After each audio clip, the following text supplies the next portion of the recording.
materinya. Bapak Ibu kalau misalnya ada pertanyaan bisa dituliskan di kolom chat. Nanti setelah uh, Mas Renaldi selesai untuk memaparkan topik pembahasannya, saya akan coba bacakan pertanyaan-pertanyaan yang sudah masuk.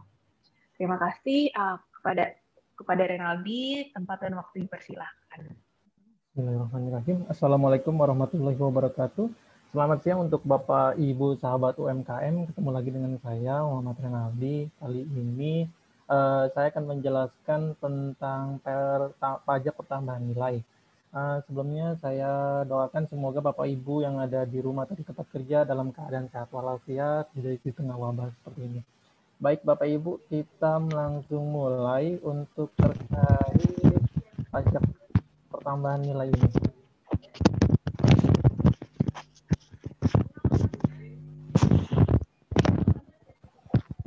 Ya, saya akan mulai. Untuk yang sebelumnya saya menjelaskan dulu untuk pajak pertambahan nilai yang saya akan bawakan ini materinya untuk pengenalan untuk Bapak Ibu untuk bisa membedakan yang dimaksud pajak pertambahan nilai apa objeknya dan siapa subjeknya dan terkait hal-hal beberapa hal teknis untuk pemenuhan kewajiban pajak pertambahan nilai.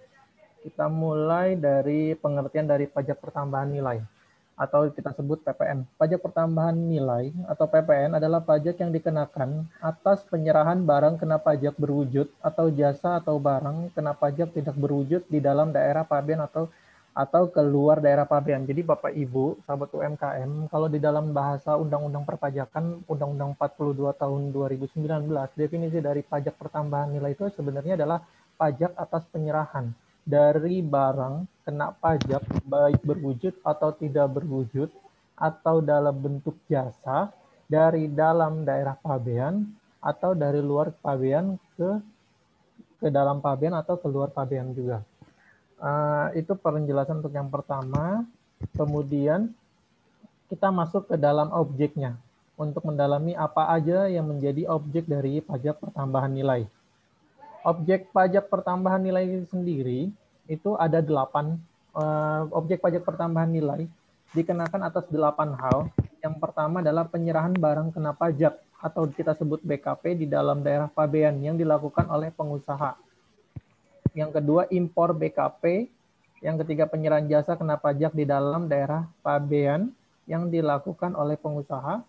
Yang keempat, pemanfaatan BKP tidak berwujud dari luar daerah pabean di dalam daerah pabean. Yang kelima, pemanfaatan jasa kena pajak atau JKP dari luar daerah pabean di dalam daerah pabean.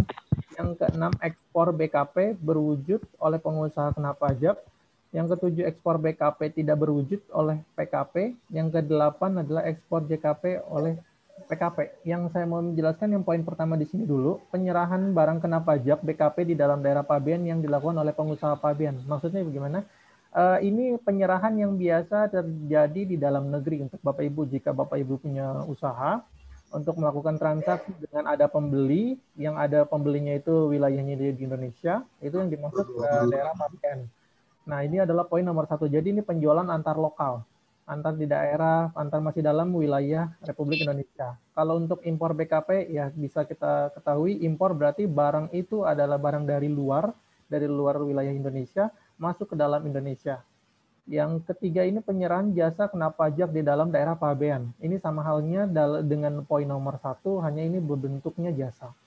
Yang keempat, ini juga sama, dari dalam pabean ke dalam pabean, ini barang untuk tidak berwujud. Barang tidak berwujud yang dikenakan PPN biasanya seperti apa sih? Contohnya itu bisa seperti pemanfaatan nama, gitu kan, hak kekayaan itu bisa menjadi barang tidak berwujud yang dimaksud.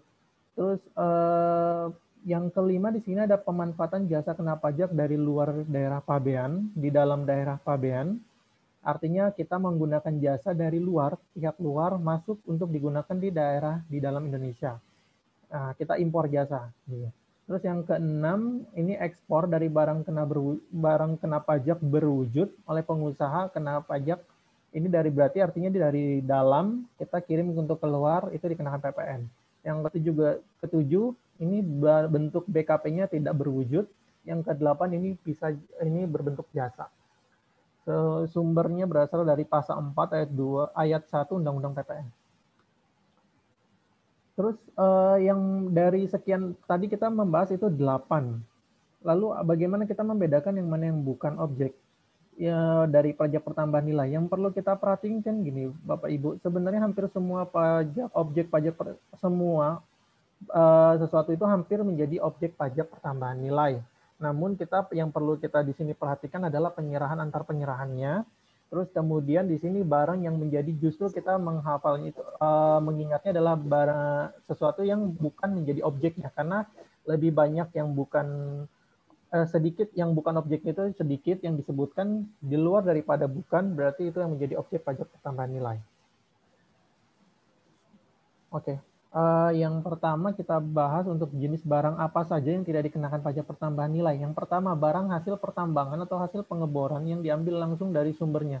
Jadi apabila di sini ada barang tambang hasil pengeboran yang langsung dari sumbernya, antara penyerahan, di sini kan pajak pertambahan nilai yang saya perlu tekankan kepada Bapak Ibu adalah sebenarnya adalah penyerahan A ke tempat B.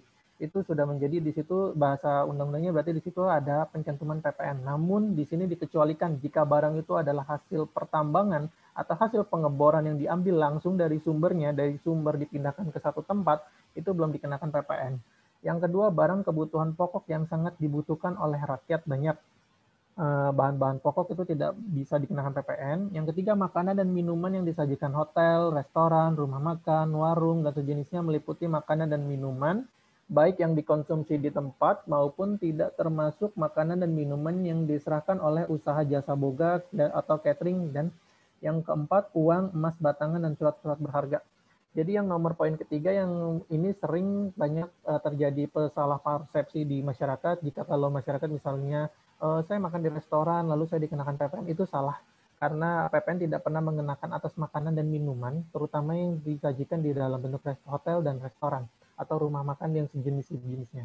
Jadi makanan itu adalah bukan objek, melainkan sebenarnya kalau untuk hotel dan restoran dari pajak untuk pajak daerah, Bapak Ibu sekalian.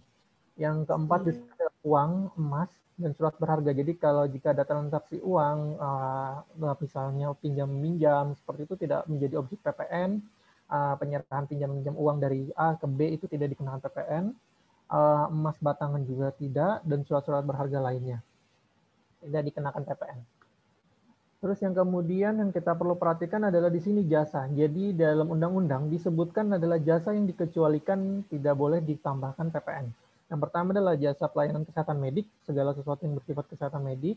Jasa yang merupakan pelayanan sosial, pengiriman surat dengan perangko, keuangan, asuransi, produk asuransi, keagamaan, jasa pendidikan, jasa kesenian hiburan, penyiaran yang tidak bersifat iklan, jasa angkutan umum di darat, di air, dan di laut itu tidak boleh dikenakan PPN, jasa tenaga kerja juga tidak boleh, jasa perhotelan, jasa yang disediakan oleh pemerintah dalam rangka menjalankan pemerintahan secara umum itu juga tidak termasuk, jasa penyediaan tempat parkir, jasa telepon umum dengan menggunakan uang logam, jasa pengiriman uang dengan wesel pos, dan jasa boga atau catering. Kemudian kita masuk yang menjadi setelah tadi kita udah bahas untuk objeknya, kita akan membahas subjeknya. Siapa sih subjek yang dikenakan atas pajak pertambahan nilai? Di sini yang pertama adalah subjek pajak pertambahan nilai dalam negeri, itu dibedakan menjadi dalam dan luar negeri. Dalam negeri itu siapa aja? Itu adalah orang pribadi atau badan yang menerima atau memanfaatkan barang berwujud kena pajak, barang tidak berwujud kena pajak, dan jasa kena pajak yang berasal dari dalam daerah pabean dimanfaatkan dalam daerah pabean atau yang berasal dari luar daerah pabean yang dimanfaatkan ke dalam pabean. Jadi maksudnya bagaimana? Ini maksudnya wajib pajak dalam negeri ataupun bentuknya bisa menjadi orang pribadi atau badan yang berkedudukan di dalam negeri, dia memanfaatkan antar lokal, antar wilayah A ke wilayah B dalam satu kesatuan negara Republik Indonesia bisa berbentuk barang tidak berwujud, barang berwujud, atau jasa yang penting ini mereka tidak masuk dalam yang dikecualikan oleh undang-undang, maka ini dikenakan pajak pertambahan nilai atas penyerahan tersebut. Jadi subjek pajak itu adalah subjek yang di sini maksud adalah siapa yang akan dikenakan PPN. Tadi setelah kita bahas objeknya, sekarang kita bahas siapa yang dikenakannya. Terus yang kedua ada subjek pajak luar negeri. Jadi apakah subjek pajak luar negeri dikenakan PPN? Tentu dikenakan. Karena di sini subjek pajak luar negeri yang dimaksud adalah orang pribadi atau badan yang menerima atau memanfaatkan barang berwujud kena pajak, barang berwujud tidak berwujud kena pajak, dan jasa kena pajak yang berasal dari dalam daerah pabean, dimanfaatkan dalam daerah pabean, atau yang berasal dari dalam daerah pabean yang dimanfaatkan di luar pabean. Jadi di sini subjek pajak luar negeri bisa berbentuk orang pribadi atau bisa berbentuk badan dari luar negeri. Dia tidak mengukuhkan diri di Indonesia. Kemudian dia bisa menggunakan pemanfaatan jasa, pemanfaatan barang berwujud atau tidak berwujud, bisa di dalam negara Indonesia juga, atau dia bawa keluar, itu bisa jadi ekspor, itu akan dikenakan PPN. Oke. Berikutnya kita akan bahas mulai dari tarif PPN. Berdasarkan pasal 7 Undang-Undang PPN nomor 42 tahun 2009, maaf. Tarifnya dibagi. Di sini ada pertama tarif pajak pertambahan nilai adalah 10%, umumnya 10%. Untuk yang kedua tarif pajak pertambahan nilai sebesar 0% diterapkan atas ekspor barang kena pajak berwujud, ekspor barang kena pajak tidak berwujud, dan ekspor jasa pajak. Jasa kena pajak. Jadi untuk ekspor ditetapkan sebesar 0%. Di sini juga saya ada 8 yang dikenakan penjelasan untuk tarifnya, rinciannya. Di sini pertama penyerahan dalam negeri pabean 10%, impor 10%, penyerahan JKP di dalam daerah pabean itu 10% yang saya tadi bilang. Terus pemanfaatan BKP tidak berwujud juga 10%, pemanfaatan JKP dari luar pabean ke dalam pabean 10%, dan di sini hanya ekspor-ekspor aja yang menjadi 0%. Oke, berikutnya kita mulai. Nah, di sini adalah pengusaha kena pajak. Mungkin Bapak Ibu pernah mendengar atau yang sudah mengetahui, kita akan mendalami lagi definisi dari pengusaha kena pajak yang berdasarkan peraturan perpajakan. Apa sih yang dimaksud dengan pengusaha kena pajak atau PKP? Karena di sini sering ketukar nih kalau misalnya orang membahas PPH dengan PKP. PKP ini adanya di PPN, bukan di PPH. Jadi PPH itu tidak mengenal PKP, tapi di Undang-Undang PPN itu mengenal yang namanya pengusaha kena pajak. Maka pengusaha kena pajak di sini adalah pengusaha kena pajak yang selanjutnya disebut PKP adalah pengusaha yang melakukan penyerahan barang atau jasa kena pajak, penyerahan jasa atau barang yang tidak berwujud yang berdasarkan Undang-Undang Pajak Pertambahan Nilai. Pengusaha dan syarat yang kedua adalah pengusaha wajib melaporkan usahanya untuk dikukuhkan sebagai pengusaha kena pajak apabila sampai dengan suatu bulan dalam tahun buku 1 tahun jumlah peredaran bruto dan atau penerimaan brutonya melebihi dari 4,8 miliar. Kewajiban melaporkan usaha untuk dikukuhkan sebagai pengusaha kena pajak dilakukan paling lama akhir bulan berikutnya setelah bulan saat jumlah peredaran bruto dan atau penerimaan brutonya melebihi dari 4,8. Jadi yang paling pertama yang saya jelaskan di sini, pengusaha kena pajak adalah pengusaha yang menyerahkan. Dia menyerahkan antara penyerahan dia, produk yang dia jual dalam bentuk barang atau jasa atau barang yang tidak berwujud. Ketika dia melakukan penyerahan, dia adalah wajib pajak yang masuk kategori pengusaha kena pajak. Namun dibatasi dalam Undang-Undang PPN, omsetnya peredaran brutonya hanya 4,8 miliar. Jika Bapak Ibu yang belum 4,8 ini tidak diwajibkan menjadi pengusaha kena pajak. Terus kemudian apa sih menjadi sebagai tugas menjadi pengusaha kena pajak? Pengusaha kena pajak ini memiliki kewajiban melaporkan usahanya yang dikukuhkan sebagai pengusaha kena pajak jika dalam satu tahun di pertengahan tahun misal dia sudah melebihi 4,8 miliar. Di bulan Juni misalnya dia omset totalnya sudah melebihi dari 4,8 miliar untuk penjualan brutonya, maka bulan berikutnya dia sudah wajib mendaftarkan diri menjadi pengusaha kena pajak dan produk yang dia jual yang sebelumnya tidak dikenakan PPN wajib untuk dikenakan PPN. Kemudian, apakah yang pengusaha yang di bawah 4,8 boleh mendaftarkan diri sebagai pengusaha kena pajak? Diperbolehkan. Dalam Undang-Undang PPN tidak dibatasi, tapi disebutnya jadi 4,8 miliar itu sebagai batasan untuk yang mereka yang wajib. Jadi jika di bawah 4,8 miliar, dia boleh mendaftarkan diri atau boleh juga tidak untuk mendaftarkan diri. Terus kemudian pengusaha kena pajak itu wajib membuat faktur pajak untuk setiap penyerahan barang kena pajak, penyerahan jasa kena pajak, ekspor barang kena pajak berwujud, ekspor barang kena pajak tidak berwujud, atau ekspor jasa kena pajak. Jadi di sini pengusaha kena pajak ini setiap dia mau melakukan penyerahan, dia mulai penyerahan, dia harus sudah membuat wajib menerbitkan faktur pajak, karena di dalam faktur pajak itulah yang nanti akan mencantumkan berapa pajak pertambahan nilai yang harus dikenakan kepada yang menerima atau memanfaatkannya. Kemudian lanjut, kapan PKP harus menerbitkan faktur pajak? Di sini undang-undang mengamanatkan bahwa saat kapan kita tahunya kita harus menerbitkan faktur pajak. Yang harus kita perhatikan adalah di sini adalah pertama saat penyerahan barang kena pajak. Jadi ketika Bapak Ibu misalnya menerbitkan delivery DO di tanggal 1, nah bisa kepada pembelinya, customer-nya, itu sudah wajib menerbitkan faktur pajak, atau saat penyerahan jasa, saat ekspor barang itu, atau saat ekspor barang kena pajak tidak berwujud, atau saat ekspor jasa, jadi pemanfaatan jasa keluarnya. Gitu. Atau selain saat penerimaan pembayaran dalam hal penerimaan pembayaran terjadi sebelum penyerahan barang kena pajak, sebelum penyerahan jasa kena pajak. Nah, yang nomor 1 ini kita kenal biasanya down payment atau DP. Di sini jadi kalau Bapak Ibu sudah ada proyek, ada pembelian barang dari customer, namun putus customer-nya memberikan DP duluan, ini sudah Bapak Ibu harus menerbitkan faktur pajak walaupun barang itu atau jasa itu belum digunakan atau belum dilakukan penyerahannya. Yang kedua, saat penerimaan pembayaran termin dalam hal penyerahan sebagai tahap pekerjaan. Jadi di sini kalau dibagi-bagi, jadi di sini juga menentukan, jadi misalnya kalau misalnya Bapak Ibu dalam satu pengiriman itu dibagi 3 kloter, Bapak Ibu bisa menerbitkannya itu per kloternya pengiriman. Misalnya dibagi, Bapak Ibu memesan barang, mendapat ada customer pesan barang 30 pieces, dibagi 3 kloter pengirimannya. Nah, 10 pieces pertama itu akan terbit fakturnya itu sebesar-besaran 10, bukan 30. Lalu nanti termin kedua atau termin yang ketiganya pengiriman itu juga bisa berlaku, atau saat lain diatur dengan atau berdasarkan peraturan Menteri Keuangan tersendiri. Seperti itu Bapak Ibu.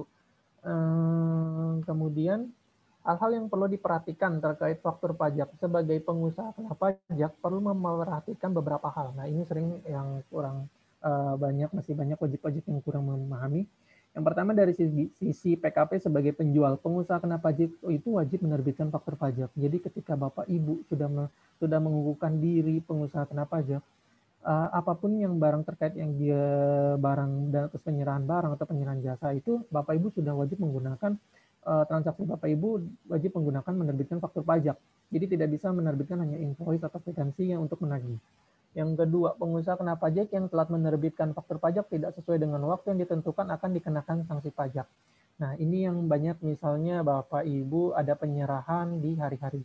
Apa yang sering ada permasalahan biasanya itu adalah saat di hari-hari tertentu, misal di hari libur atau di hari itu ada penyerahan, namun di sini terlambat menerbitkan faktur. Nah, penerbitan faktur itu kan sudah ditentukan. Jadi yang mana lebih dulu? Kalau Bapak Ibu menerima uangnya lebih dahulu, pada saat itu juga tanggal yang diterbitkan faktur harus sesuai dengan tertera tanggal menerima uang atau saat penyerahan. Jadi di sini tidak boleh ada keterlambatan penerbitan. Apabila berbeda akan mendapatkan sanksi karena telat menerbitkan faktur pajak walaupun itu selisih 1 tanggal 1 hari. Nah, berikutnya pengusaha kena pajak yang belum membuat faktur pajak setelah melewati jangka waktu 3 bulan sejak saat faktur pajak seharusnya dibuat tidak diperlakukan sebagai faktur pajak. Jadi setelah 3 bulan Bapak Ibu misalnya belum menerbitkan faktur pajak juga, nanti yang ketiga ketika Bapak Ibu lewat dari 3 bulan menerbitkan faktur pajak tersebut sudah tidak bisa diakui sebagai faktur pajak dan tetap akan dikenakan sanksi karena tidak melakukan penerbitan faktur pajak. Oke, berikutnya di sini sebagai pembeli. Nah, PKP ini jadi saya jelaskan PKP ini tidak hanya sebagai penjual, karena kadang PKP ini dia bisa menjadi posisi pembeli. Nah, lalu bedanya apa sih di sini pembeli yang PKP dan non PKP? Nah, di sini untuk dari sisi PKP yang dari pembeli itu dia pengusaha kena pajak dapat mengkreditkan faktur pajak yang didapatkan dari pembeli pemanfaatan BKP atau JKP terkait dengan usaha sebagai pengurang dalam berhitungan dengan PPN yang dipungut. Jadi di sini kalau PKP yang posisi sebagai pembeli dengan non PKP yang melakukan pembelian transaksi barang kena pajak, untuk PKP dia boleh mengkreditkan. Jadi mengkreditkan maksudnya apa? Dia boleh mengurangi nanti ketika dia memungut PPN dari luar, dia akan mengurangi dengan apa yang dia beli, tapi dengan syarat barang itu terkait dengan usaha, bukan barang yang tidak terkait langsung dengan usaha. Terus yang kedua di sini faktur pajak masukan dapat dikreditkan sampai dengan 3 bulan berikutnya dari masa faktur pajak yang pajak itu diterbitkan oleh PKP. Jadi misalnya Bapak Ibu ada pembelian dengan perusahaan ADC. tertanggal masa bulan Januari tanggal 2 Januari 2020.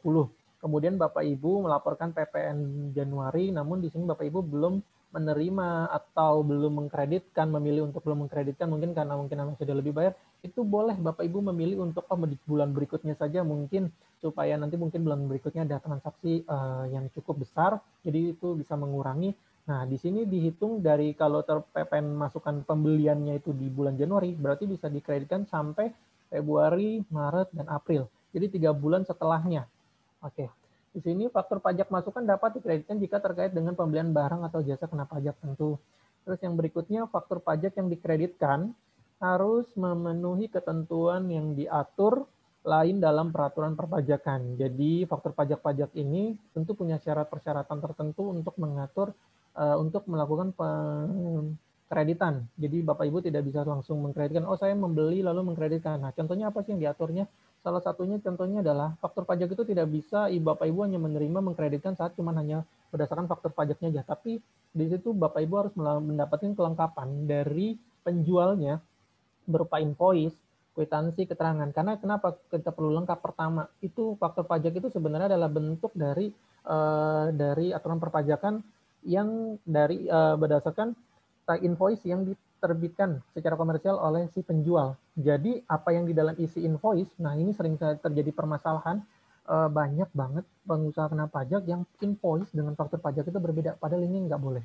Karena faktur pajak jelas-jelas, nanti ntar di sini ada penjelasan terkait faktur pajak, harus sama, termasuk biasanya kadang-kadang tanggal atau alamat si penjual. Oke, yang berikutnya kita jelaskan. Nah, di sini contoh surat pengukuhan pengusaha kena pajaknya. Tadi kan saya bilang ada wajib pajak ketika melakukan pengusaha mendaftarkan diri sebagai pengusaha kena pajak, dia berhak mendapatkan sertifikat seperti ini. Surat keterangan pengukuhan pengusaha kena pajak. Nah, di sini akan tertera di sini nama, NPWP, dan telah dikukuhkan sebagai pengusaha pajak sejak masa kapan, tahun berapa. Jadi ini ketahuan di sini. Jadi mulai dia berkewajiban PPN akan dihitung, akan dilihat oleh pemeriksa nanti adalah berdasarkan pengukuhannya kapan dia pertama kali dikukuhkan.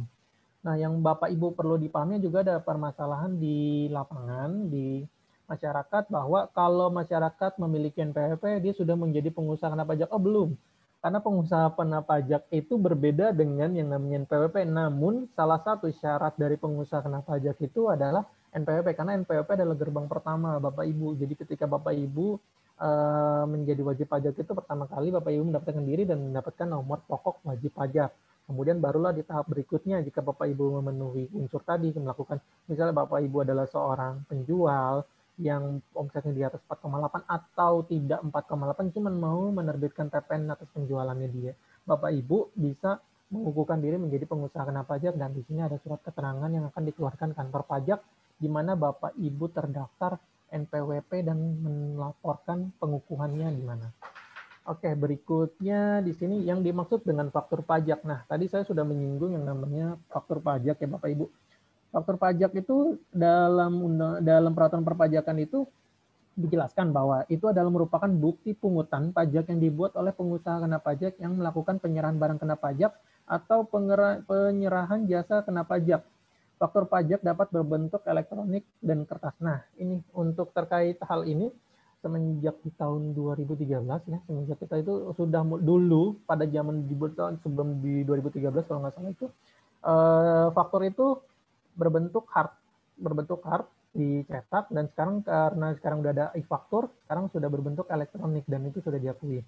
Terus kemudian di sini hal-hal yang tercantum dalam faktur pajak. Nah, yang seperti saya bilang, faktur pajak itu adalah representatif bentukan untuk peraturan dalam perpajakan. Di situ ada transaksi antara pengusaha kepada customer-nya.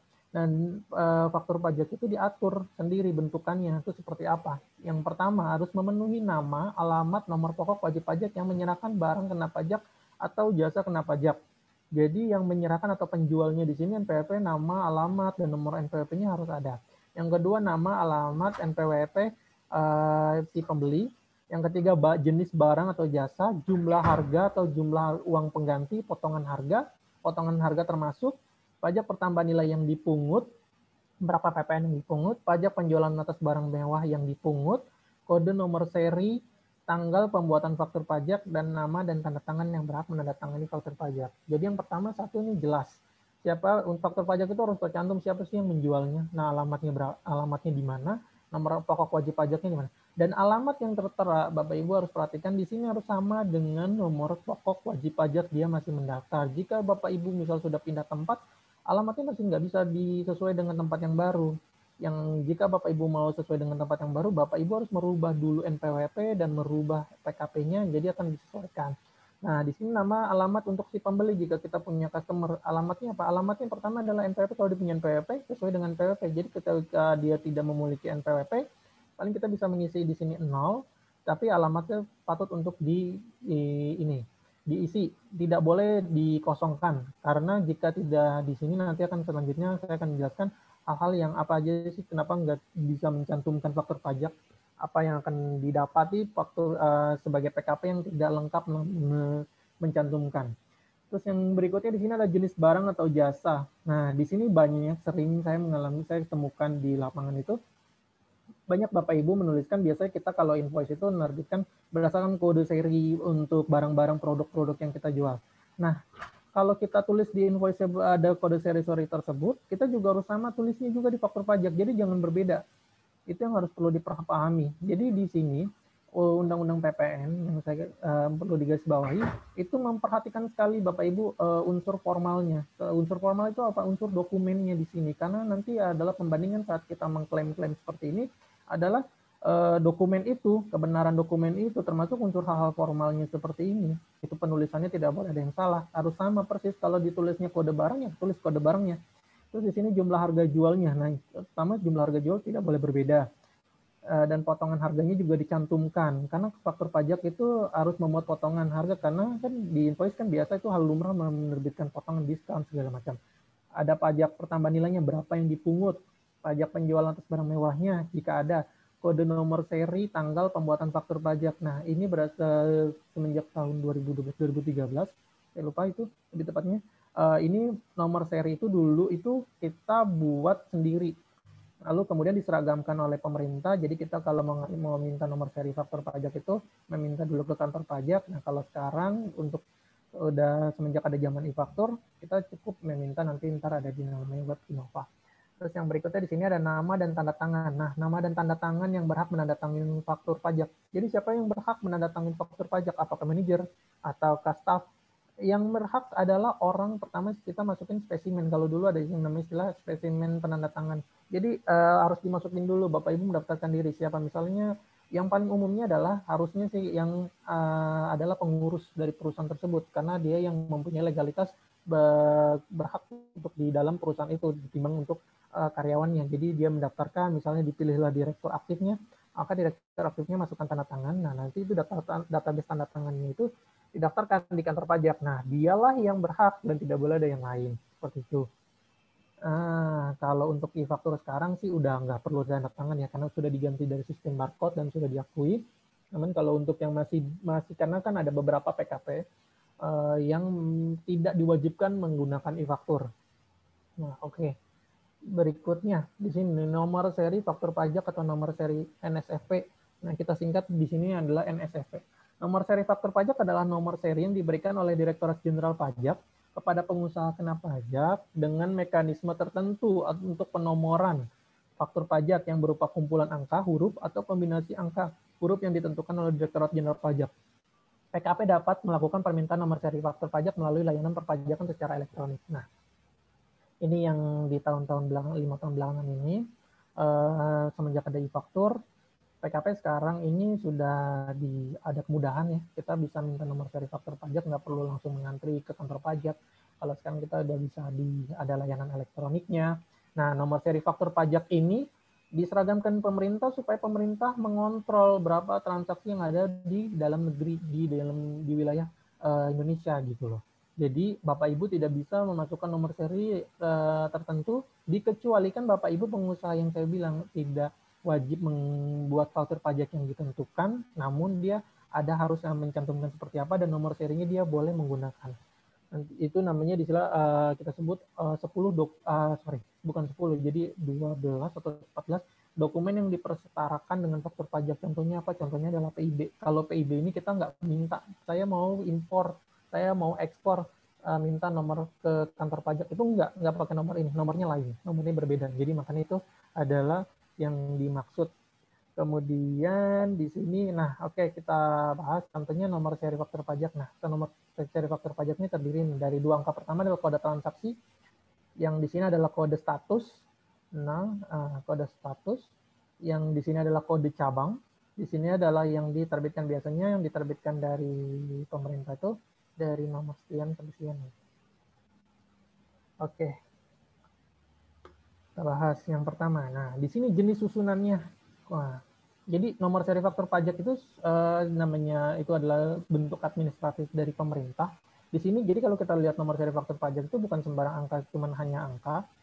Tapi ini di sini ada maknanya, Bu. Yang tadi yang pertama di sini penjelasan tentang kode transaksi. Jadi kode transaksi apa sih kode transaksi? Ini kode transaksi itu bisa dibagi sampai 9.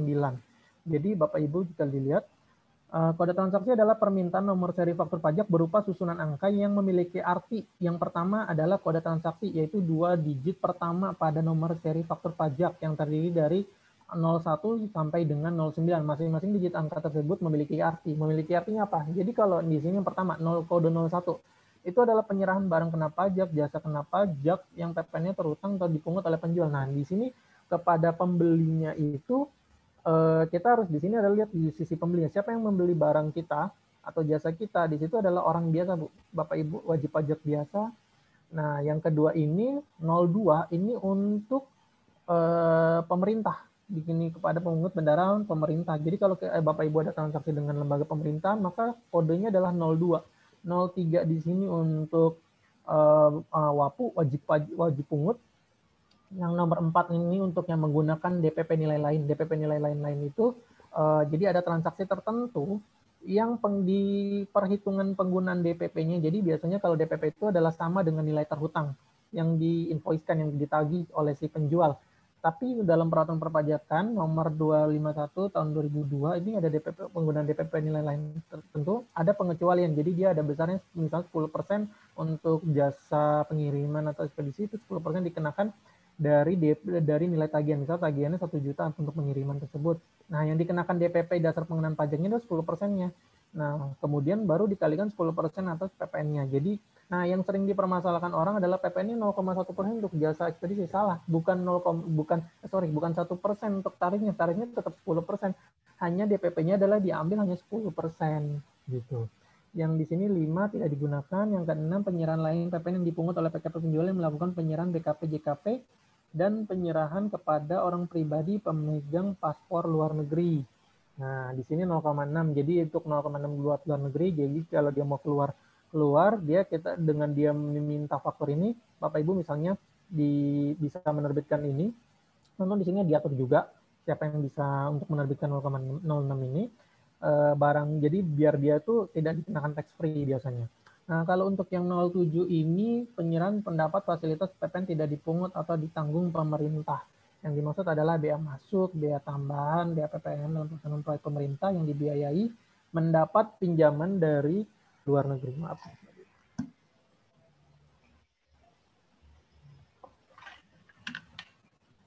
Untuk penyerahannya, untuk pengolahan di kawasan tersebut, penyerahan untuk pengolahan di kawasan pembangunan ekonomi terpadu, penyerahan aktur untuk keperluan penerbangan internasional, penyerahan bahan bakar nabati.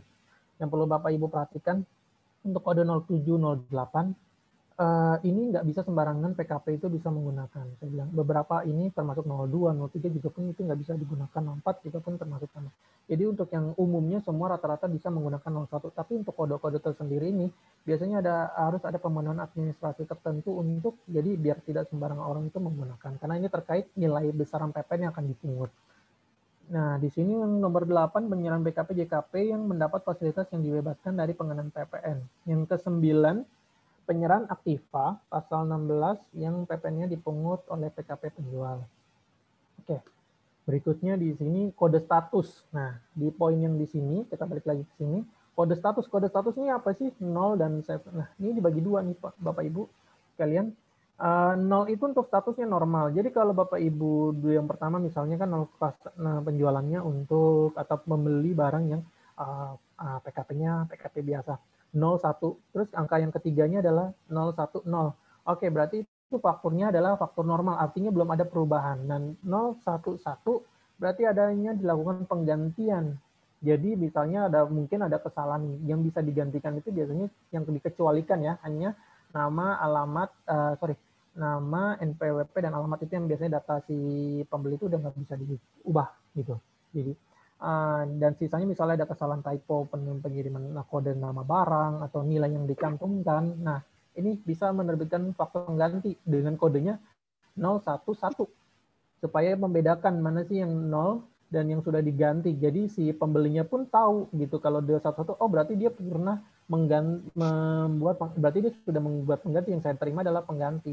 Nah, untuk yang diterbitkan misalnya penggantinya ada revisi lagi, kedua, ketiga, keempat, tetap hanya 011. Itu contohnya. Terus tata cara permintaan nomor seri faktur pajak. Di mana sih sekarang kalau untuk meminta nomor seri faktur pajak? Selain di kantor pajak, kita bisa meminta di halaman web ifakturpajak.go.id dengan tampilannya, Innovanya kita sebut Innova ya. Untuk Innova tampilannya seperti ini. Nah, kemudian jika Bapak Ibu sudah login, akan di sini ada pilihan, di sini ada menu, home, profil. Nah, pilih yang di sini nih, permintaan nomor seri faktur pajak. Nah, kemudian akan muncul di sini. Nah, tahun pajaknya Bapak Ibu setting, misal tahun 2020, tahun 2020. Nama pemohonnya siapa? Nah, nama pemohon itu nama tertera di tanda tangan, dan yang tanda tangan itu juga tertera sama di legalitas dari perusahaan tersebut, gitu ya, direkturnya, seperti itu. Dan jabatannya apa, gitu. Terus jumlah nomor seri faktur pajak yang diminta berapa? Nah, untuk penghitungannya itu, jadi nomor seri faktur pajak itu umumnya diatur mintanya berapa yang bisa diminta. Yang Bapak Ibu bisa minta berkali-kali, cuman hanya untuk kalau Bapak Ibu mau meminta nomornya itu diseragamin sebesar 120% dikali jumlah dari per 3 bulan terakhir. Jadi 3 bulan ini nanti di berapa, misalnya bulan 3 bulan terakhir, misalnya Bapak Ibu udah masuk di bulan Maret, dan untuk Desember, berarti Bapak Ibu lihat dari Desember 2019, Januari mau Februari, masukin nominalnya berapa faktur pajak yang sudah keluar. Ini yang keluar pengganti tidak dimasukkan, tapi yang dibatalkan juga tidak masuk, tapi yang benar-benar yang memang dipakai. Di jumlahnya berapa, misalnya 10 berarti 30 kali 120. Jadi nanti yang akan ini adalah jumlah dari 10 kali 120, jadi lebih dari 30 yang akan buat jatuh faktur pajak berikutnya. Nah, kemudian setelah Bapak Ibu oke untuk itu, hasilnya akan muncul seperti ini. Ini akan nomor tahunnya berapa. Jadi Innovanya akan mengeluarkan nomor seri faktur pajak yang Bapak Ibu berhasil dapatkan tahun 2018. Nah, kode yang pertama atas ini adalah batasan. Jadi mulai angka sekian, misalnya 0001 sampai 00010. Berarti Bapak Ibu, artinya Bapak Ibu mendapatkan kode 10 nomor seri faktur pajak dari nomor 1 sampai 10. Di luar daripada itu, Bapak Ibu tidak boleh menggunakan angkanya tidak berhak. Karena Bapak Ibu hanya mendapatkan jatah 10. Jadi Bapak Ibu harus memperhatikan nih kodenya berurutan nih, dari sekian dibatasin dari sekian sampai sekian. Jadi range-nya antara ini dengan yang ini. Ini dan ini boleh dipakai, karena itu masuk dalam hitungan range-nya. Lalu untuk tanggalnya akan menerbitkan. Nah, di sini sorry. Ini hal-hal yang harus tercantum dalam faktur pajak yang tadi yang saya bahas. Nah, ini adalah contohnya yang untuk keluaran dari e-faktur ya. Kalau untuk yang zaman dulu itu, lembar e-faktur yang bedanya cuma nggak ada di barcode aja sih. Umumnya biasanya orang akan membuat hampir bentukannya seperti hampir sama. Excelan dari Excelan kalau dulu zaman dulu itu. Di sini ada nama, ada alamat, NPWP, si penjual. Di sini pembeli, di sini ada barang, di sini harga jual penggantinya berapa yang mau diklaim. Misalnya kalau DP ya DP tulis, di sini dikurangi potongan harga. Kalau ada diskon, masukin diskon. Kalau ada uang muka sebelumnya, ya masukin uang mukanya. Tapi kalau nggak ada, ya udah di sini ada dasar pengenaan. Nah, di 010 angkanya 15 juta, maka di 15 juta. Tapi kalau misalnya kodenya 040 menggunakan DPP nilai lain, misalnya dia adalah bentuk jasa transportasi pengiriman barang, ini 15 juta, di sini 151.500.000, di sini 150.000. Jadi Bapak Ibu harus memperhatikan nih di sini. Dan di sini akan menentukan nanti Bapak Ibu kreditnya angkanya yang mana, DPP-nya yang mana, masukin yang di sini. Diperhatikan, bukan dilihat dia dari ininya. Gitu. Oke, untuk di sini adalah tanggalnya. Nah, tanggalnya tanggal 1 Juli dan siapa yang si apa yang tertera namanya berhak di dalam faktur pajak itu yang masukkan spesimen tanda tangannya. Nah, ini harus perlu diperhatikan nggak cuma sebagai penjual tapi sebagai pembeli kita. Karena kenapa? Karena pembeli terutama untuk PKP dia ingin mengkreditkan dan dia harus tahu sekali kalau ada seperti ini. Karena jika tidak memenuhi unsur ini tidak berhak untuk untuk dikreditkan. Terus ketentuan lainnya terkait faktur pajak. Ada beberapa hal ketentuan berkaitan dengan faktur pajak. Untuk faktur pajak berbentuk elektronik, tanda tangan yang berlaku adalah tanda tangan elektronik yang diatur dengan peraturan tersendiri. Yang kedua, Direktur Jenderal Pajak dapat menetapkan dokumen tertentu yang kedudukannya dipersamakan dengan faktur pajak. Nah, ini yang saya sampaikan. Contoh-contohnya PIB, PB, gitu. Terus listrik, tagihan air, PAM, itu mereka tidak mengeluarkan faktur pajak seperti yang tadi, Bu. Tapi mereka dipersamakan seperti ini. Mereka masuk dalam dokumen yang dipersamakan. Terus yang berikutnya di sini dalam hal faktur pajak tidak memenuhi ketentuan dalam peraturan pajak pertambahan nilai yang tercantum dalam faktur pajak merupakan faktur pajak masukan yang tidak dapat dikreditkan oleh pengusaha kena pajak. Oke, berikutnya kita sudah masuk ke dalam perhitungan pajak pertambahan nilai. Baik, saya harapkan untuk nanti kalau misalnya dari yang bab-bab sebelumnya, Bapak Ibu ada yang mau ditanyakan, bisa untuk dicatat, ditanyakan.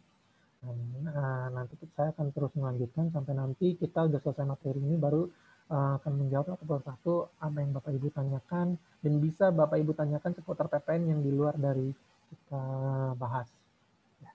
Dan semoga kita bisa membantunya. Terus yang berikutnya di sini ada cara menghitungnya, kita mulai. Di sini PPN yang harus disetorkan. Jadi bagaimana sih PKP itu menghitung PPN yang harus dia bayar? Jadi yang harus dia bayar itu harus dihitung berdasarkan dari PPN yang dia keluarkan dikurang dengan PPN masukan. Nah, di sini cuma ada 3 hal yang kita perlu perhatikan. Jika PPN keluaran itu lebih besar daripada PPN masukan, ini yang disebut kurang bayar. Jika lebih kecil, lebih bayar. Sedangkan jika nilainya sama, disebut nihil. PPN yang kurang bayar harus disetorkan dengan membuat surat setoran pajak elektronik paling lambat akhir bulan. Sekarang karena udah nggak bisa pakai SSP yang tertulis, harus pakai elektronik. Paling lambat akhir bulan berikutnya, saat PPN tersebut terhutang kepada bank persepsi yang telah ditunjuk oleh peraturan perpajakan. Jadi Bapak Ibu menyetorkannya ini ke bank yang sudah ditunjuk oleh pemerintah. Biasanya bank BUMN atau bank swasta, beberapa bank swasta. Terus di sini PPN yang lebih bayar dapat dikompensasikan ke masa pajak berikutnya atau dapat dilakukan restitusi pada akhir tahun pajak. Jadi kalau misalnya Bapak Ibu menghitung di sini, oh saya keluarannya lebih kecil, misalnya saya penjualan hanya 1 juta, tapi saya beli barang untuk terkait usaha itu sampai 10 juta, jadi saya ada lebih bayar 9 juta. Oh, di sini Bapak Ibu bisa mengkompensasikan masa pajaknya.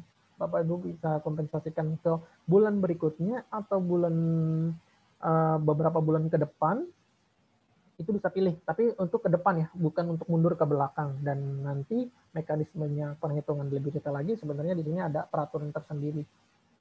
Jadi Bapak Ibu bisa mengikuti dengan anjur yang dicontohkan oleh peraturan. Oke, contoh yang pertama dari sini adalah kurang bayar. Pada SPT masa PPN pajak Januari 2020 diketahui informasi sebagai berikut. Pajak keluaran yang harus dipungut sendiri oleh PKP sebesar 1 juta, sementara PPN disetor muka dalam pajak yang masa yang sama itu nihil. Maksudnya di sini apa? Misalnya Bapak Ibu udah menyetorkan SSP sendiri, nah itu dihitung sebagai disebut yang namanya PPN disetor di muka dalam masa pajak yang sama. Terus pajak masukan yang dapat diperhitungkan sebesar 700.000. Jadi 1 juta dikurangi dengan jika ada yang sudah disetorkan duluan atau dikurangi dengan pajak masukan 700.000. Nah, maka di sini rumusnya 1 juta dikurang 700.000, 300.000. Ini kebetulan PPN yang disetorkan tidak ada. Nah, ini untuk yang lebih bayar. Posisinya penjualan 500.000, sementara pembeliannya 600.000. Jadi pembelian lebih banyak dibandingkan pengeluaran. Nah, di sini ada akhirnya memunculkan hitungan bahwa PKP tersebut pada bulan tersebut lebih bayar sebesar 100.000. Oke, untuk yang berikutnya di sini untuk yang nihil. Nah, kalau yang untuk yang di sini yang nihil penjualannya 500.000, sedangkan masukannya 500.000, jadi sama seimbang ya. Jadi di sini nihil dan itu dilaporkan. Oke, sehingga pada SPT Maret 2020 PPN yang dibayarkan adalah nil. Nah, di sini batas waktu pelaporan dan penyetoran PPN. Nah, di dalam Undang-Undang Nomor 42 Tahun 2009, jika Bapak Ibu buka di pasal 15A, disebutkan pertama penyetoran pajak pertambahan nilai oleh pengusaha kena pajak sebagaimana yang dimaksud dalam pasal 9 ayat 3 harus dilakukan paling lama akhir bulan berikutnya setelah berakhirnya masa pajak dan sebelum surat pemberitahuan SPT masa pajak pertambahan nilai disampaikan. Jadi apa yang dimaksudnya? Maksudnya Bapak Ibu itu menyetorkan setelah paling lambat 1 bulan berikutnya. Jika Bapak Ibu ada pajak pertambahan PPN ini bulan Januari, maka paling lambat disetorkannya aja sampai akhir bulan, yaitu berarti Februari sebelum tanggal 28 Februari atau tanggal 28 Februari atau sebelum SPT-nya. Jadi kenapa sebelum SPT-nya? Jadi di sini SPT itu tidak bisa dilaporkan kalau setoran pajaknya belum dibayarkan. Nah, di sini kedua adalah surat pemberitahuan masa pajak pertambahan nilai disampaikan paling lama akhir bulan berikutnya setelah berakhirnya masa pajak. Jadi kalau PPN itu adalah biasanya kita ada 1 bulan berikutnya. Gitu. Terus di sini ada tabel sanksi ya. Nah, tabel sanksi ini diatur dalam ketentuan Undang-Undang Perpajakan Nomor 28 Tahun 2007. Di sini dijelaskan di pasal 7A ayat 1 SPT terlambat disampaikan. Nah, jika Bapak Ibu misalnya bulan Januari terus tanggal di akhir bulan sampai di Februari belum melaporkan, padahal di situ dihitung hari kerja, baru ngelapor di tanggal di bulan berikutnya, di bulan Februari atau di bulan-bulan berikutnya, makanya sudah kena nih sanksi karena tidak melaporkan. Termasuk di sini misalnya PPN Bapak Ibu tidak ada transaksi sama sekali, baik penjualan atau pembelian. Nah, Bapak Ibu sudah kena untuk pelaporannya saja 500.000.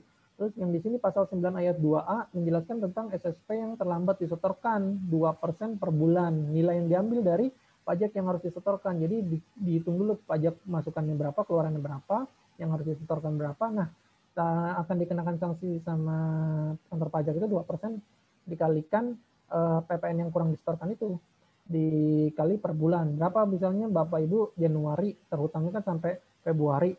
Bapak Ibu belum setor di bulan Maret, berarti terhitung 2%. Nah, karena itu baru sampai Maret, sampai akhir bulan Maret itu dihitung masuk 1 bulan. Tapi kalau udah April itu dihitung 2 bulan. Walaupun Aprilnya itu tanggal 1.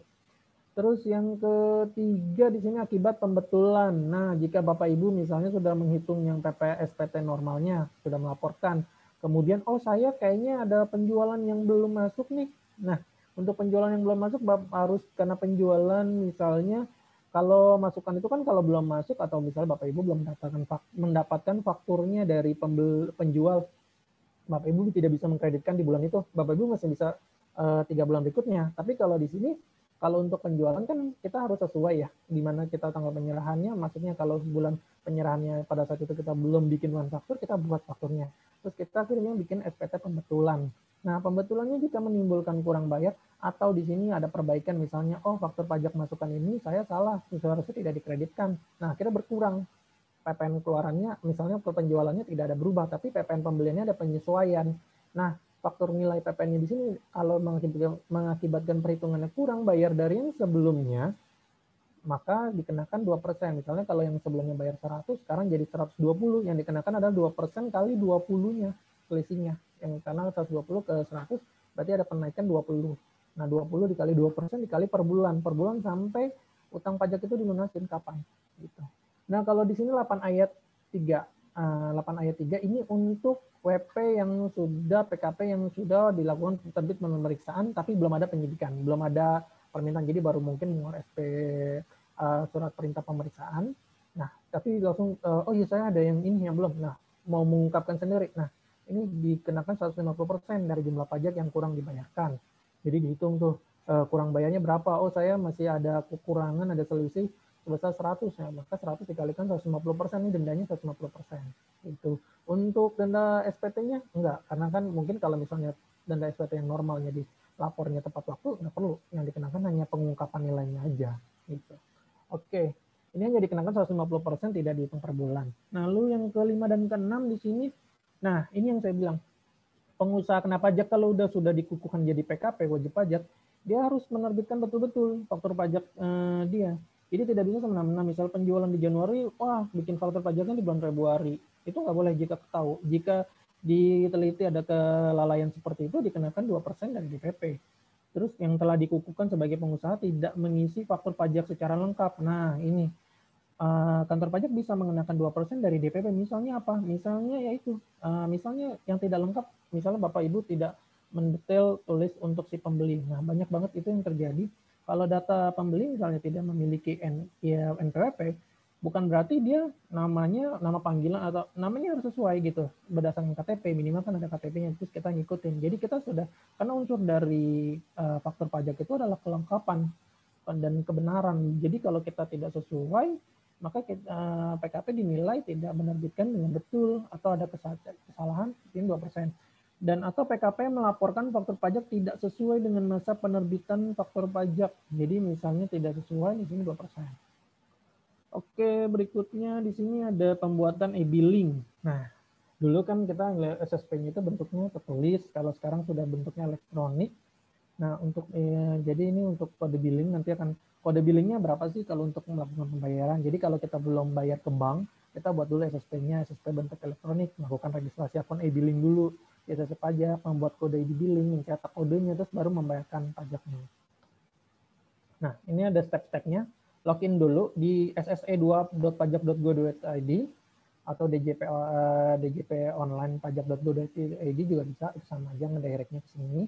Nanti masukin nomor NPWP, passwordnya berapa, terus kode keamanannya, akan muncul ada 3 pilihan.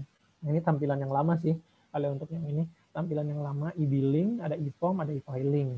Nah, Bapak Ibu pilih nih, kalau kita belum bayar ya kita pilih e-billing. Kalau kita mau bayar, mau lapor, pilih e-filing. E-form itu untuk apa? Ini untuk SPT bentuknya laporannya e-form, tapi kalau PPN nggak pakai ini.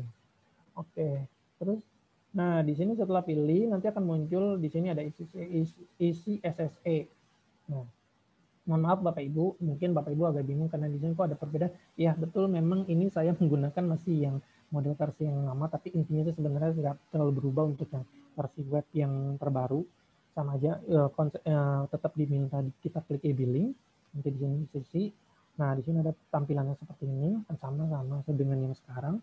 Terus di sini ada pilih nih, namanya yang akan tertera adalah nama kita. Nah di sini pilih jenis pajaknya, pilih dulu. Kalau misal PPN ya pilih yang PPN. Terus jenis setorannya, nah setorannya, tipenya, masanya masa kapan, tahunnya, jumlah nilai setor PPN kurang bayar kita atau yang mau kita bayarkan berapa, mau setor dulu berapa. Terus di sini kalau uraian jika diperlukan. Nah jika Bapak Ibu misalnya ada yang menemukan, kok nggak uraiannya nggak diisi, itu nggak masalah. Karena ini jika diperlukan. Nah, jika sudah, data sudah benar, terus klik ya, nanti akan muncul terekam, oke. Nah, di sini ada cetak kode billing, nah, akan tampilkan kode billing. Nah, kode billing ini yang akan dibawa ke bank untuk dibayarkan. Atau kalau mau kita sistem elektronik, nah biasanya bayar di internet banking, nah ini masukin kode ini nih. Atau di ATM ini masukin kodenya, jadi akan muncul nominal sesuai dengan yang kita buat, seperti itu. Nah, di sini ada kode akun pajak untuk PPN itu 411211 kodenya. Untuk kode pajaknya. Nah, untuk transaksinya ada macam-macam di sini, Bapak Ibu bisa lihat sendiri. Kalau umumnya untuk yang kurang bayar atau yang mau disetorkan itu adalah kodenya 100, 102 itu umumnya biasanya kalau misalnya kita ada pemanfaatan jasa dari luar, dari tenaga dari luar. Oke, PPN kalau yang tutup singgung. Nah, ini contohnya kalau udah terbuat ID billing udah terbuat disiapkan. Di sini ada masa aktif, biasanya 1 bulan dari pembuatan kita. Jadi kalau Bapak Ibu misalnya baru bayarnya 2 hari kemudian, kita masih bisa nggak? Masih bisa, karena biasanya di sini ada batasan waktunya. Kapan sih efektifnya? Nah, kayak di billing ini, kalau belum dilewat dari tanggal ini sudah nggak bisa, Bapak Ibu harus membuat lagi. Nah, kode jenis setorannya 100. Di sini setoran PPN dalam negeri untuk pembayaran pajak yang masih harus dibayar. Oke, nah kemudian kita akan nanti masuk ke aplikasi e-faktur. Sebelum kita masuk e-faktur, nah e-faktur sendiri itu adalah aplikasi yang saya disclaimer dulu, untuk aplikasi e-faktur itu untuk membuat SPT PPN, juga untuk membuat faktur elektronik. Nah sebelum untuk tahap ke situ, Bapak Ibu harus melalui tahap pertama dulu. Pertama, Bapak Ibu yang paling pertama pasti punya NPWP dulu. Daftarkan diri kantor pajak, saya wajib pajak. Mau orang NPWP bisa kita sendiri atau untuk perusahaan. Kalau kita menjalankan dalam bentuk kita sendiri, usaha pribadi, nama kita berarti. Tapi kalau misalnya itu perusahaan, masukkan. Terus di sini ada mendaftarkan, terus kemudian mengukuhkan diri seperti yang saya bilang. jadi PKP dulu, baru di situ ada hak untuk mengurus untuk PPN-nya. Terus kemudian di sini baru wajib pajak telah dikukuhkan menjadi PKP, terbitnya surat keterangan PKP yang saya contohkan, yang tadi saya kasih gambar. Mengajukan permohonan permintaan dan persetujuan penggunaan sertifikat elektronik. Nah, ini harus meminta nih untuk persetujuan penggunaan sertifikat elektronik. Nah, karena ini adalah bagian yang harus dipenuhi untuk menjalankan aplikasi faktur. Terus mendapatkan sertifikatnya, buka web Innova. Di web Innova itu bisa pilihan download atau bisa biasanya sertifikat ini dikirim by email. Terus mulai menjalankan e-faktur, mendaftarkan data-data PKP kita. Jadi kita nanti akan login, nanti ada tampilannya. Kemudian nanti di sini, nah setelah sudah setting aplikasi itu sudah setting dengan benar, kita mau mulai transaksi sebelumnya, kita minta dulu nomor seri faktur pajaknya. Kita ke web Innova nanti, di situ nanti Bapak Ibu minta dulu jatah untuk nomornya. Nah, downloadnya untuk sertifikat elektronik di Innova, nah ini buka web Innova, ifakturpajak.go.id, singkatannya Innova. Di sini login, di sini download sertifikat digital. Nah, kemudian download sertifikat. Oke, terus diunduh. Nah, terkait ini Innova juga nih terkait nih. Kalau Bapak Ibu belum pernah mengajukan permintaan sertifikat elektronik, Bapak Ibu juga nggak bisa punya akun Innova ini. Karena akun Innova ini passwordnya itu berkaitan dengan pengurusan untuk penggunaan password dan permintaan sertifikat elektronik. Itu satu kesatuan. Jadi Bapak Ibu baru bisa mengakses e-faktur. Selain mereka yang PKP tapi belum melakukan ini, nggak akan bisa login ini. Ini berbeda. Beda dengan web DJP online itu terkait NPWP dan e-filing. E-fin. Nah, kalau ini terkait itu. Nah, di sini ada menu download sertifikat digital, akan dipilih, diklik, nah, unduh. Nah, di sini adalah tampilan aplikasi e-faktur 3.0 tahun 2020 untuk Bapak Ibu, sahabat UMKM yang belum mengetahui per bulan ini seluruh wajib pajak itu diwajibkan menggunakan aplikasi e-faktur 3.0 versi yang terbaru namanya 3.0 tahun 2020. Perbedaannya apa sih? Perbedaannya di sini nih, ada yang namanya pre-populate data. Nah, ini satu gebrakan yang baru dari pemerintah untuk lebih mengontrol dari penggunaan faktur pajak tersebut. Oke. Berikutnya kita di sini ada cara mengisi SPT. Nah, SPT itu terdiri dari lembar induk. SPT PPN itu formulirnya ada 111. Ini yang umum yang dipakai. Nanti ada yang tertentu ada beda lagi. Seperti WAPU dan bendahara pemerintah itu beda, bukan seperti ini. Ini yang diumumkan untuk PKP yang biasa, yang normalnya. Umumnya 111 AB. Nah, di sini ada lampiran, di sini ada detailnya, ada ekspor, berapa penyerahan ekspor, ini rangkumannya. Di sini ada penyerahan dalam negeri, luar negeri, terus rekapitulasinya, dan segala macamnya. Jadi ada penjelasannya, nanti Bapak Ibu bisa dibaca kembali. Terus, nah ini bagian lembar bagian induknya. Nah, di bagian induknya, nanti ntar lampiran. Kenapa saya munculkan AB? Karena memang kalau ngerjain SPT, mau PPH, mau PPN itu dari belakang Bapak Ibu. Dari mulai transaksinya di sini, kalau misalnya A1 berarti di sini untuk ekspor. Untuk A2 itu, lembar bagian A2 itu untuk penjualan lokal. B1, B2, B3. B1 itu untuk penyerahan dalam impor, penyerahan lokal, Bapak Ibu beli dari lokal. Terus yang 3 ini yang tidak Bapak Ibu kreditkan, misalnya PPN itu misalnya kodenya adalah 080 yang tidak dipungut segala macam. Nah, itu dimasukin, atau yang menerima faktur pajak cacat, atau Bapak Ibu tidak bisa melengkapi, ya Bapak Ibu misalnya tidak memenuhi persyaratan untuk dikreditkan, nah ini bisa pakai masukin di kolom B3. Nanti ntar di sini akan merekapitulasi perhitungan. Nah, angkanya akan muncul Bapak Ibu di sini. Nah, di sini juga akan lebih detail lagi. Di sini ada ekspor, ada penyerahan yang dipungut, ada penyerahan yang kita pungut sendiri dan segala macamnya. Nanti, dan di sini nanti akan mengurangi dari kumpulan rekapitulasi AB-nya. Di sini adalah untuk memasukkannya. Jadi nanti di sini akan muncul berapa yang harus dibayarkan, atau jika nanti ada pembetulan, nanti di sini muncul yang sebelumnya berapa, yang sekarang berapa yang harus disetorkan. Di sini ada kode NTPN-nya. NTPN itu bukti setoran yang kurang. Kalau misalnya kurang dia akan ngisi, tapi kalau lebih bayar nggak perlu ngisi. Di sini ada dicantumkan ini untuk kalau yang lebih bayar, dia pembetulan atau bukan. Dia untuk PKP yang dikecualikan 9 ayat 9, pasal 9 ayat 4. Sorry, 4 berapa ya? Nah, ini biasanya untuk PKP di wilayah kawasan berikat. Terus di sini ada pilihan dikompensasikan. Ini untuk yang lebih bayar ya. Ini diisi kalau untuk yang lebih bayar. Kalau yang tidak lebih bayar, tidak perlu mengisi ini. dikompensasikan masa periode berikutnya atau masa yang mau ditentukan. Misalnya kalau dia Januari PPN-nya mau dikreditkan bulan berikutnya berarti Februari, udah klik aja yang ini. Tapi kalau misalnya mau dikreditkan untuk yang Maret, April, Mei, Juni, nah di sini detailnya di sini masukkan. Nanti kan nyambungnya lebih bayarnya jika ada kompensasi akan masuk di sini bagian kompensasi. Ini yang ini. Kalau yang masa sebelumnya berarti yang 1 bulan sebelum dari masa yang sedang dihitung. Gitu. Tapi kalau yang ini yang lengkap untuk yang masa-masa yang lengkap. Oke. Masukkan angkanya, masukkan segala macamnya, dan di sini ada di sini lampir formulirnya sesuai. Kalau diisi semua akan tercentang secara otomatis. Jika di sini ada surat kuasa tercentang, jangan lupa masukkan tanggal untuk pelaporannya di SPT ini, tanggal berapa, di mana oleh PKP atau kuasanya, nama, jabatan, dan segala macam. Oke, di sini untuk proses pelaporannya. Nah, untuk pelaporannya menggunakan e-filing. E-filing, melaporkan e-filing di sini biasa web DJP online. Terus kemudian pilih yang e-filing. Nah, di sini ada buat SPT. Masukkan filenya. Nah, kalau dari e-faktur tadi sudah buat itu sudah selesai, jangan lupa CSV-nya dikeluarin. Terus file lengkap lampirannya. Lampirannya itu apa aja sih kalau untuk melaporkan? Yaitu SSP yang harus disetorkan atau surat kuasa jika ada. Kalau pakai centang surat kuasa jangan lupa. Nah, itu dibikin dalam satu combine PDF. Nanti ntar rename-nya namanya sama seperti nama CSV yang keluaran dari e-fakturnya. Nah, untuk masuk, jadi kalau sudah masuk nanti akan di sini statusnya apa, akan terbacanya di dalam sistem seperti apa. Jika iya nanti klik di sini kode otorisasi verifikasi kayak OTP lah. Untuk masuk di sini masukkan, dikirim ke email yang tercantum dari Evin, Bapak Ibu. Terus kirim, terus kemudian selesai. Nah, jika selesai dilaporkan, ini ada tanda bukti elektroniknya. Oke, kita sudah masuk ke bagian untuk penjelasannya. Nah, berikutnya saya akan sedikit menjelaskan untuk pre-populate. Untuk penerapan PPN yang baru namanya pre-populate. Di sini, ya oke, sebentar.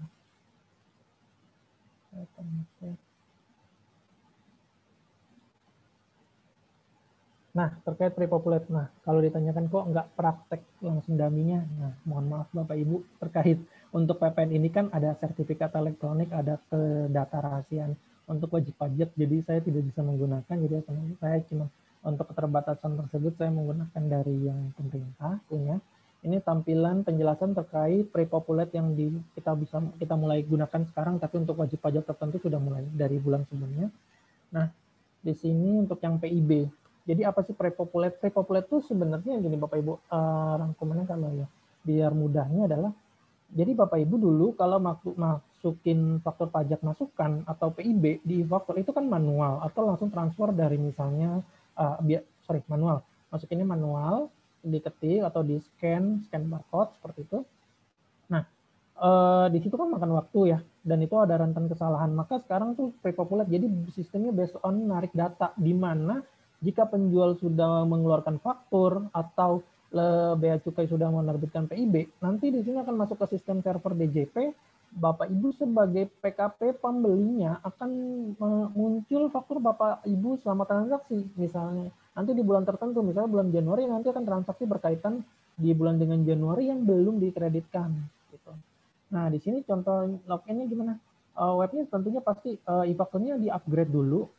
Di-upgrade-nya cuman hanya mengganti di bagian aplikasinya di-update aja, database-nya di-update, nanti kita tinggal login seperti biasa, login tampilannya. Nah, ininya sudah mulai beda. Di sini ada menu yang namanya pre-populate data. Oke. Admin password. Masukkan e-faktur Bapak Ibu masing-masing akun database aplikasinya, nanti akan muncul nama, dan di sini ada versi aplikasi 3.0.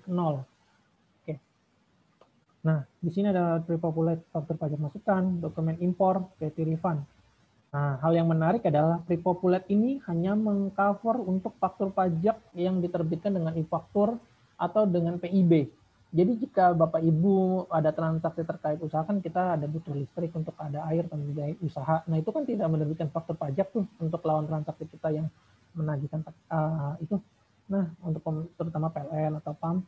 Nah, itu Bapak Ibu akan tetap pakai menggunakan manual gitu. Atau misalnya ada retur dan segala macam masih input manual. Nah, di sini ada sinkronnya, manipulatornya, sinkron untuk kode chartnya. Nah, untuk di sini ada penggunaan untuk di prepopulate-nya ketika klik di prepopulate-nya. Nah, sebelum menjalankan prepopulate-nya sebenarnya Bapak Ibu step yang harus ini agak ada miss di dalam sosialisasi. Yang Bapak Ibu harus lakukan adalah manajemen upload-nya di setting dulu, harus dijalankan. Jadi data prepopulate ini nggak bisa ditarik kalau belum manajemen upload-nya belum dinyalakan. Jadi kayak belum datanya belum di-open. Jadi bersifat masih lokal. Kalau sudah dijalankan kan berarti kan udah tersambung dengan internet, e-faktur. Nah, itu bisa tersambung dengan server PGP. Nah, di sini akan berkaitan dengan faktur yang Bapak Ibu beli atau yang belum dikreditkan. Seperti itu. Ini untuk yang PM lokal. Nah, Bapak Ibu klik misalnya bulan 5 tahun 2020, maka dia akan muncul passwordnya. Di sini captcha-nya masukin sesuai ini, password biasa password approval, masukin kode lagi, mana. Nah, akan muncul nih bulan terkait bulan 5. Dia termasuk bulan-bulan yang sebelumnya belum Bapak Ibu kreditkan akan muncul juga di 3 bulan sebelumnya. Gitu. Terus di sini ada pilihan dapat dikreditkan atau tidak. Nah, Bapak Ibu upload nanti ntar akan masuk di dalam sini. Ini tujuan apa? Untuk masuk di data ini. Jadi prepopulate ini masih menggantung di sini, belum masuk di dalam ini. Kalau dia masuk di dalam ini nanti kan otomatis akan masuk, kalau dijadikan data akan masuk di lembar B1, B2. Di upload supaya ditransfer akan masuk ke dalam bagian sini dan di administrasi. Nah, ini oke. Nah, di sini pemerintah belum menghapus untuk rekaman manual karena untuk dimungkinkan seperti itu jika Bapak Ibu belum itu. Terus di sini ada dokumen PIB sama seperti yang minta yang normal. Daftar Bapak Ibu pilih yang mana yang mau dikreditkan, Bapak Ibu pilih dulu. Dan saran dari saya, kita harus tahu dulu fisiknya karena kredit, saya bilang kredit pajak masakan itu bukan serta-merta kita beli kita bisa kreditkan, karena kalau untuk dalam mengklaim gini kita harus melihat kondisi peraturan yang sesuai nggak atau dengan peraturan perpajakan terkait dengan usaha atau tidak, lembarnya dalam keadaan baik atau tidak. Nah, kita harus minta dulu jika dokumennya sudah ada, kita periksa ada kekurangan atau tidak, dan ini layak untuk dikreditkan, baru Bapak Ibu sesuai dengan listnya. Nah, ini tinggal dipilih, nanti akan ditransfer seperti itu. Masukkan kode, yang akan muncul seperti ini datanya. Oke, sekian. Terima kasih. Itu kita jadi materi dari saya sudah sampai di situ. Saya kembalikan ke Ibu Ilona. Mungkin ada yang ingin bertanya, bisa mulai bertanya. Oke, baik. Terima kasih Mas Renaldi atas penjelasannya untuk PPN. Bapak Ibu kalau ada pertanyaan silakan Bapak Ibu tuliskan di kolom chat. Nanti saya akan membacakan pertanyaan yang masuk. Oke, untuk materi nanti kita akan upload ke dalam link Google Drive yang tadi sudah diberikan di grup chat. Setelah acara webinar ini selesai, materinya baru akan diupload. Oke, sambil menunggu pertanyaan yang masuk nih, saya mau nanya Mas Renaldi, tadi kan kita ada membahas mengenai sertifikat elektronik ya. Apakah sertifikat elektronik ini sertifikat elektronik yang sama yang digunakan untuk e-book pot? Kita tahu sekarang PPh 23 itu sudah wajib e-book pot ya. Apakah kalau misalnya wajib pajak sudah punya sertifikat elektronik yang sama, sertifikat elektronik ini bisa digunakan untuk di aplikasi e-book pot juga? Oke. Ini menarik untuk yang pertanyaan yang di bulan ini juga. Kita udah di bulan, kalau e-book pot 1 bulan lebih dulu ya daripada prepopulate ini penerapannya. Untuk yang e-book pot betul sertifikatnya sama. Jadi untuk wajib pajak yang dia juga PKP yang sudah memiliki sertifikat elektronik, dia tidak perlu lagi untuk meregister untuk permintaan sertifikat elektronik yang tadi umumnya sertifikat itu elektronik itu hanya untuk terkait PPN. Sekarang karena sudah e-book pot, nah itu menggunakan sertifikat dan sertifikatnya sama seperti kita gunakan untuk e-faktur sendiri, nomornya, kodenya seperti itu. Dan permintaannya umumnya sama untuk persyaratan. Oke. Jadi kalau sudah punya sertifikat elektronik untuk e-faktur, tidak perlu lagi minta sertifikat elektronik untuk e-book pot gitu ya, karena sertifikat elektroniknya sama. Iya, betul. Oh ya, dan sertifikat elektronik itu bertahan hanya untuk 2 tahun dari permintaannya untuk Bapak Ibu. Jadi kalau sudah 2 tahun Bapak Ibu sudah minta, itu sudah akan expired dan tidak akan bisa digunakan. Seperti itu. Jadi setiap 2 tahun harus perpanjang sertifikat elektronik ya ke kantor pajak terdaftar. Oke, ada pertanyaan yang masuk dari Pak Surono. Mohon memberikan informasi mengenai PPN yang 1%. Terima kasih. Oke, mengenai 1%. Kalau tadi kan nggak ada ya tarif 1% ya. Kita cuma lihat tadinya tarif 0% dan 10%. Tapi pada prakteknya kok ada ini PPN 1%. Mungkin Mas Renaldi bisa menjelaskan. Ya, untuk Pak Surono, saya jelaskan. PPN itu yang seperti saya bilang, untuk PPN itu ketentuannya tidak ada yang namanya PPN 1%. Yang dimaksud PPN 1% salah persepsi maksudnya dari yang pemahaman dari orang itu adalah karena nilai 1% itu seperti kok dari tagihannya, yang sebenarnya bukan 1% karena nilai PPN-nya, tapi 1% itu karena DPP-nya dikalikan 10%, jadi DP dasar pengenaan pajaknya, kemudian baru PPN-nya 10% dari DPP-nya. Jadi sehingga seakan-akan kalau dihitung matematikanya itu antara PPN yang diminta dengan invoice-nya itu hanya 1%. Gitu. Karena DPP-nya sendiri sudah di 10% kan, baru kalikan 10% lagi, 10% dari 10%, atau sama dengan 1%, Pak. Oke. Berarti sebenarnya tarif PPN-nya itu tetap 10%, cuma memang ada dasar pengenaan pajak lainnya, yaitu dasar pengenaan pajaknya 10% dari nilai jual. Dan ini biasanya digunakan oleh perusahaan-perusahaan forwarding atau semacam freight forwarding, kargo, jasa pengiriman, itu mereka menggunakan PPN nilai lain, yaitu 10% dari nilai penjualan barang atau jasa, baru dikalikan PPN-nya 10% lagi. Gitu ya. Oke, pertanyaan selanjutnya dari Yan. Apakah penjualan buku pendidikan harus ada PPN atau bagaimana? Nah, ini mungkin kita harus bisa diputar lagi, ditampilkan lagi yang bukan menjadi objek pajak PPN nih, karena masih ada pertanyaan apakah buku pendidikan itu terkena PPN atau tidak. Oke, sambil menunggu ya. Jadi untuk di setiap yang jenis barang yang tidak dikenai pajak pertambahan nilai,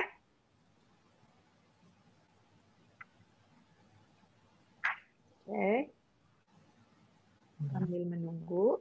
Jadi PPN ini menganut negatif list Bapak Ibu. Jadi kalau misalnya dikecualikan dari pengenaan PPN, berarti dia menjadi objek PPN. Kalau masuk ke dalam list yang tidak dikecualikan dari PPN, baru dia tidak terkena PPN atau bukan objek PPN. Oke, sudah bisa ditampilkan slide-nya? Ya, ini sudah. Belum kelihatan, Mas Renaldi? Oke. Kelihatan ya? Oke. Nah, oke. Jadi kalau kita lihat di sini kan yang nomor 1 itu hasil pertambangan dan pengeboran yang diambil langsung dari sumbernya, lalu barang kebutuhan pokok yang sangat dibutuhkan oleh orang banyak, uang emas batangan dan surat berharga. Nah, satu nomor hama makanan minuman yang disajikan di hotel, restoran, rumah makan. Oke, nomor 1, 3, dan 4 itu sudah pasti tidak masuk ke dalam kategori buku pendidikan gitu ya. Nah, kita lihat nih di penjelasan Undang-Undang PPN pasal 4A ayat 2. Oke, jadi apa sih barang kebutuhan pokok yang dibutuhkan oleh orang banyak? Apakah di sini termasuk dengan buku pendidikan? Nah, kita lihat di sini adalah tidak ada di slide, tapi saya akan bacakan dari undang-undangnya, Bapak Ibu. Ini di penjelasannya disebutkan bahwa barang kebutuhan pokok yang dimaksud di sini adalah beras, gabah, jagung, sagu, kedelai, garam, daging, telur, susu, buah, sayur. Jadi lebih ke makanan sih Bapak Ibu, sehingga buku pendidikan juga merupakan objek PPN. Oke, saya harap menjawab pertanyaannya. Oke, pertanyaan selanjutnya dari Pak Surono terkait PPN 1%. Apakah PPN 1% bisakah digunakan untuk perusahaan tracking dan dasarnya apa? Makasih. Oke, kalau perusahaan tracking itu kan berarti menyewakan truknya ya Pak ya untuk mengangkut barang dari satu poin ke satu poin lain. Itu berbeda jenisnya dibandingkan dengan perusahaan freight forwarding yang memang mereka men-charge-nya itu jasa pengiriman gitu. Kalau tracking itu kan satu truk seluruhnya barang milik Bapak Ibu gitu atau barang milik satu pihak. Tapi kalau jasa freight forwarding itu di satu truk itu bercampur-campur barangnya kayak semacam misalnya pengiriman dari Jakarta ke Bandung. Di sana di satu truk mungkin ada 100-200 pengirim gitu. Sementara kalau truk itu hanya satu sehingga itu lebih dianggap sebagai jasa persewaan. Dan menurut saya itu tidak masuk ke dalam kategori freight forwarding yang dimana bisa menggunakan PPN DPP nilai lain 10% dari nilai penjualan seperti itu. Oke, tambahan Bu Ilana, Oke, kita ke untuk pertanyaan berikutnya. menggunakan tambahan Bu Ilana, untuk DPP 1% ini juga itu harus Silakan. disamakan dengan KLU-nya ya Bapak Ibu. Jadi saya bilang untuk yang DPP lain-lain itu dibuktikan jika dia menggunakan menerbitkan kode 040 yang nanti ntar DPP-nya 10%, itu KLU-nya harus sama. Jadi Bapak Ibu kalau KLU-nya juga tidak sesuai, maka itu Bapak Ibu tidak juga sesuai ya. gunakan itu. Walaupun mungkin nature transaksinya seperti itu, Bu, Bapak Ibu. Gitu. Salah satunya. Oke, ya. Jadi harus dipastikan KLU-nya itu memang sesuai ya dengan jenis-jenis jasa atau barang yang bisa menggunakan DPP nilai lain. Gitu. Oke, pertanyaan berikutnya nih dari Indi Gunawan mau nanya untuk tanggal di e-faktur apakah boleh berbeda atau harus sama dengan tanggal yang tertera di invoice? Contoh tanggal di invoice tanggal 16 Oktober 2020 dan di e-faktur tanggalnya 19 Oktober 2020. Gimana nih Mas Ronaldi? Mungkin cukup sering ya menemukan invoice dan faktur itu tanggalnya berbeda. Nah, gitu. Untuk terkait itu saya akan slide ya yang harus diterbitkan. Mau mengacu ke slide lagi ya. Oke. Di sini kan di sini ada di sini saya merangkum kapan PKP harus menerbitkan faktur pajak. Di sini adalah saat penyerahan jasa, saat ekspor barang kena pajak tidak berwujud. Atau yang kedua, saat penerimaan pembayaran termin, atau saat lain yang diatur berdasarkan peraturan Menteri Keuangan. Jadi kalau di situ ada perbedaan, artinya di sini dilihat Bapak Ibu menentukan invoice itu menerbitkan tanggal 16 tadi, itu dasarnya apa? Misalnya sudah melakukan penyerahan atau menerima uang. Maka di situ faktur pajak pun juga harus sama, sesuai. Gitu. Jadi tidak ada alasan Bapak Ibu harus berbeda, karena saya bilang invoice itu komersial adalah produk dari Bapak Ibu untuk menagih yang tidak diatur oleh peraturan pajak. Nah, peraturan pajak sendiri mengatur di sini kelengkapan untuk perpajakannya dalam bentuk faktur pajak. Jadi Bapak Ibu harus mengisinya juga sama. Jika memang Bapak Ibu nerbitinnya tanggal 16, maka tanggal faktur pajaknya juga tanggal 16. Terus yang sering juga adalah nama gitu kan, untuk apa? Alamat. Misalnya Bapak Ibu sudah pindah alamat, banyak sekali itu yang sudah pindah alamat, di invoice-nya sudah update nih untuk invoice komersialnya, tapi faktur pajaknya belum. Nah, itu suatu kesalahan Bapak Ibu, karena gini loh Bapak Ibu, poin yang tadi saya jelaskan jika Bapak Ibu perhatikan di awal, definisi dari PPN itu adalah penyerahan A ke B. Jadi yang di PPN yang dikenakan itu adalah karena transfer sesuatu, baik bentuk barang atau jasa. Jadi ketika Bapak Ibu alamatnya berbeda, itu bisa dianggap sudah ada transfer PPN yang berbeda. Termasuk misalnya gimana? Termasuk misalnya Bapak Ibu punya gudangnya di A, terus kantornya gudangnya di B, di lokasi misalnya di lokasi B. Walaupun itu misalnya punya Bapak Ibu cuma transfer seperti itu sudah dianggap menggunakan PPN, karena definisi dari bahasa undang-undangnya seperti itu. Lalu bagaimana? Kalau kayak gitu saya berat dong, kan saya mesti berapa kali untuk perpindahan seperti itu. Nah, di dalam PPN, saya tidak mengcover di dalam slide ini, ada yang namanya pemusatan. Jadi PKP dimanapun dia memiliki cabang, dia harus melakukan pemusatan. Tapi yang paling pertama adalah cabang-cabang tersebut harus melakukan dirigen dulu. Jadi baru nanti setelah itu akan dipusatkan jadi dalam satu sentral, sehingga penyerahan misalnya dari lokasi, kalau dilihat daftarnya dari cabang A pindah ke cabang B, ada transfer misalnya di B ini butuh kekurangan barang, di A transfer ke B, nah itu PPN-nya tidak akan dimulai dihitung. Seperti itu Bapak Ibu. Oke. Saya mau menambahkan, jadi Bapak Ibu sebenarnya untuk invoice yang berbeda dengan tanggal faktur pajak tidak ada ketentuannya yang harus mengatur sama. Tapi ketika itu berbeda, ini menjadi tanda tanya nih, kenapa ini bisa diterbitkan lebih dahulu dibanding faktur pajak? Apakah satu barang sudah dikirimkan, kepada pembeli sehingga invoice sudah diterbitkan, atau uangnya sudah masuk nih, makanya invoice sudah diterbitkan. Nah, di situ harus hati-hati dan biasanya akan menjadi tanda tanya ketika tanggal invoice dan tanggal faktur pajak itu berbeda. Sehingga perlu dibuktikan nih, apakah memang benar tidak ada barang belum diserahkan sebelum tanggal 19, di mana tanggal faktur pajaknya itu. Dan harus juga dibuktikan apakah memang benar uang belum diterima sebelum 19 sesuai dengan tanggal yang tertera di faktur pajak. Seperti itu. Oke, pertanyaan berikutnya dari Hardianto. Apakah dengan aplikasi e-faktur 3 dengan pre-populated dan webdesk e-faktur, apakah harus tetap melapor dengan e-filing? Gimana tuh Mas Renaldi? Oke, Mbak, untuk pertanyaan yang cukup bagus. Nah, untuk pre-populate sebenarnya kita nggak perlu, kita sudah tidak menggunakan e-filing, jadi ada namanya,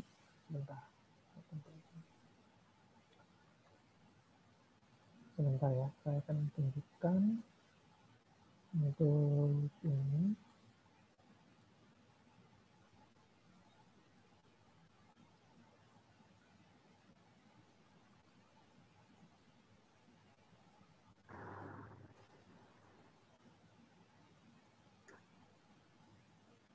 Oke.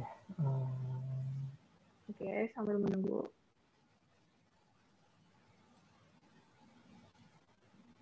Oke, sambil menunggu nih, saya mau menjawab pertanyaan berikutnya yang sudah masuk dari KSU Tahta Dondang.